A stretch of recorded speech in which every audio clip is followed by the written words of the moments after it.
Sebelum meninggal, pihak lapas menyebut korban sempat berbincang dengan narapidana lainnya sebelum tak sadarkan diri. Setelah dibawa ke rumah sakit setempat, korban dikabarkan meninggal dunia.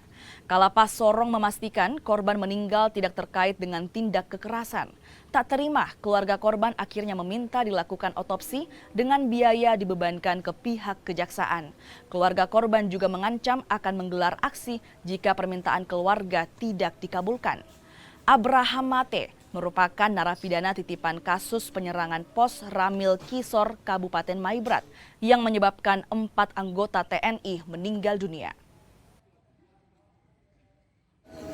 Makanya sementara ada di kamar mayat, saya juga sudah hubungi pihaknya, pihak penahan semua sudah di sana. Saya juga baru dari kamar mayat.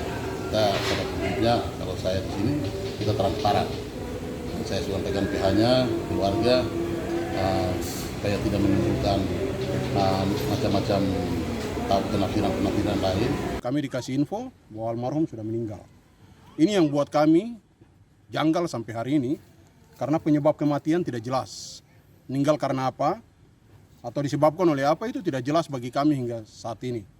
Oleh sebab itu saya sendiri selaku kuasa hukum minta supaya hal ini harus transparan. Kami menganggap bahwa ini sebuah proses yang sangat rancu.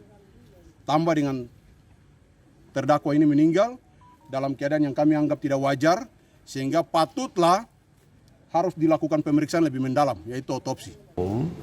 Khususnya jaksa dalam hal untuk anggaran terkait dengan otopsi ini kita tidak ada. Selain itu juga bahwa kewenangan mengajukan otopsi terhadap korban yang diduga ada tindakan-tindakan yang mungkin menurut mereka ada yang untuk mengecek kebenarannya karena ada yang tidak sesuai, itu merupakan hak sepenuhnya dari korban dan keluarga.